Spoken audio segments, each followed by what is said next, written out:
In 2013, the Great War began. The final, all-consuming war between the nations of the world. Let's define mutually assured destruction. The principle of deterrence founded on the notion that a nuclear attack by one superpower would be met with an overwhelming nuclear counterattack such that both the attacker and the defender would be annihilated. Well, in 2013 this began a domino effect. And when nuclear warheads are lobbed about the planet, no one can sit by and take a neutral stance, at least not effectively. Allies coming to the aid of allies, foes stepping in to attack intervening nations, enemies exchanging bombs on enemies. It would happen so quickly. It did happen quickly. The world was effectively destroyed. Even if you did not reside near a point of impact, radiation would come for you. It just might take some time. The air would become poisonous, the soil unusable, water contaminated. Food supplies and chains would immediately break down or just disappear. Industry would collapse. Healthcare would vanish. Supposing you didn't die within the first month, where will you get food? When the poisonous air comes for you, how will you reside on the surface? What water will you drink? If you couldn't go to a grocery store for food, if you couldn't grow your own food, if you didn't have an underground bunker stocked for a lifetime, would you survive? I wouldn't.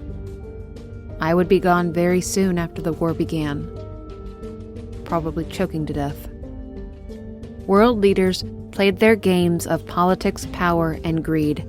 Then the billions ate the pain and paid the price. I asked over and over again, who's responsible for this? Who launched the first nuke? But look at this world. Does it even matter anymore? Those people are long dead at this point. What is the point in taking revenge? There certainly won't be justice. All that's left is the fallout. In Moscow, Russia, survivors made it into the metro system. Let's visit the future, the year 2033.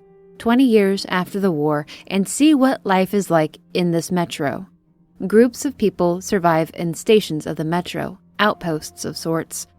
Though there is interconnectivity between them, there are factions that, even at the end of the world, can't help but feud with others over power struggles, ideology, and politics. Some things never really change. But it's not all-out warfare. There are places of peace within the metro that work together as allies to sustain life. Mushrooms and some vegetables are grown, and pigs are raised for food. Children are still being born. Medical care is rationed in some stations. There are still luxuries like alcohol and tobacco. Currency in this metro comes in the form of military-grade bullets, which are of far greater quality than the handmade bullets commonly used by patrols and combatants, and trade regularly takes place between the stations. Let's talk about just a few of the factions at play within the metro. We have Hansa, a force that occupies major trade routes and outposts that connect the metro. Their method of influence comes through this control of trade, not through armed conflict, though Hansa does have an impressive soldier count to protect its interests. Then we have the Reds, a communist sect that controls a huge part of the metro, though it does it through pure numbers rather than wealth and security. The Reds promote a message of equality and strength through togetherness, but the common man instead must toil and hunger, are controlled through censorship, and conscripted into military service. The Reds are in constant conflict with the Fourth Reich. The Fourth Reich are Nazis, xenophobes, Hitler-loving fascists. The Fourth Reich, of course, wants a pure metro, ruled by them, only occupied by Russians they deem to standard. Not meeting their standard will garner one with the label of mutant, and mutants must be eliminated to ensure a bright future for mankind. They are fewer in numbers than Hansa and the Reds, but are better geared, trained for combat, and willing to engage in war. Then we have the Order. The Order is a neutral force within the metro, which serves as a peacekeeping force. The Order patrols the metro and the surface, clearing out dangerous mutated wildlife and handling bandits as they prey on weaker stations. The Order is very small in numbers, and don't have a true base of operations, but they are important to the story of Metro 2033. So, let's begin. Near a station called Exhibition, strange attacks have been taking place. Some men who defend the outpost are brutally killed in the tunnels, but more than that, experience mental attacks. It doesn't outright kill them, but instead damages their mind, leading to an eventual death. This is striking fear into the hearts of the inhabitants of Exhibition more than anything has before. And this psychic presence of fear is driving the animal mutants in the tunnels to attack human outposts. How do they fight against something like this?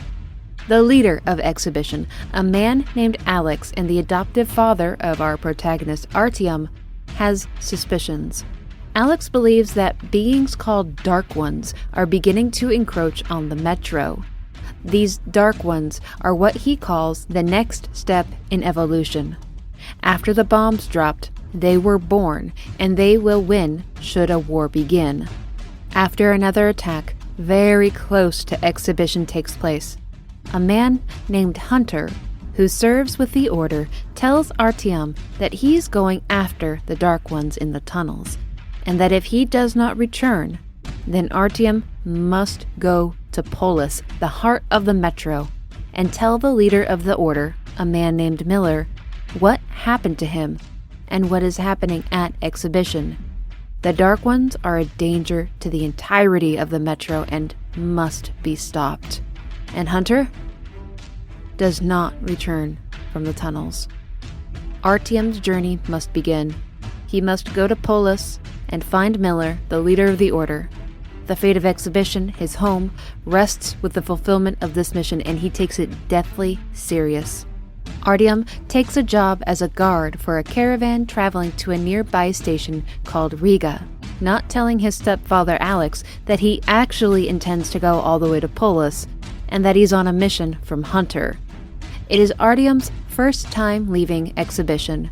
During the journey with the caravan in the tunnels, they are attacked by the Dark Ones, or perhaps engaged would be a better word. They are engaged by the Dark Ones. All but Artyom are disabled.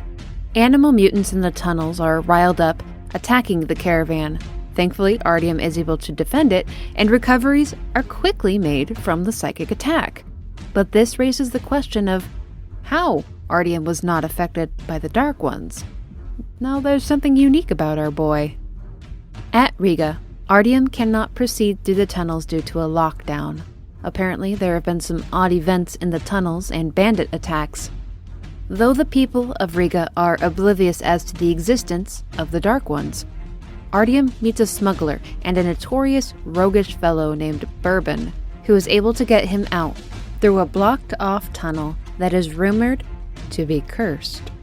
News has already spread to Bourbon that Artyom is immune to the effects of whatever has been harming people in the tunnels, and he wants to use him to make it to the next station. Fair enough. This is Artyom's out into the Metro, to the surface for the first time in his adult life, and to Bourbon's destination, where he is actually killed. Bourbon, not Artyom, don't you worry. And here, Artyom is introduced to a man named Khan, another important character to our story. Khan is an enigma. He seems to be far more in touch with the paranormal events that take place within the Metro than anyone else. He guides Artyom along to an outpost operated by the Reds, the communist faction in a heated war with the Fourth Reich. To make it to Polis, it is unavoidable. Artyom must cross a war line between the two, and he must do it alone. Artyom is smuggled to a front line, though is nearly captured and once again needs to be saved and guided forward. This time by two rangers from the Order, men who recognize that Artyom is carrying a token from Hunter, and that Artyom needs to make it to Polis to speak with their leader, the man named Miller. One of these two men dies on the way to help Artyom reach Polis, another casualty in the mission. But the other man, named Ullman, helps to see Artyom to Polis. Artyom delivers Hunter's message, tells Miller about the Dark Ones attacking Exhibition, and pleads for help from the Order. the ruling council of Polis convenes to discuss what efforts can be spared to bolster this defense of the metro. But it is decided that Polis will offer no support to this small outpost. The encroaching Fourth Reich is a greater threat to them. Nazis are knocking at the door, and they need all their resources at Polis to stop the fascists from attacking the hub. War never ends.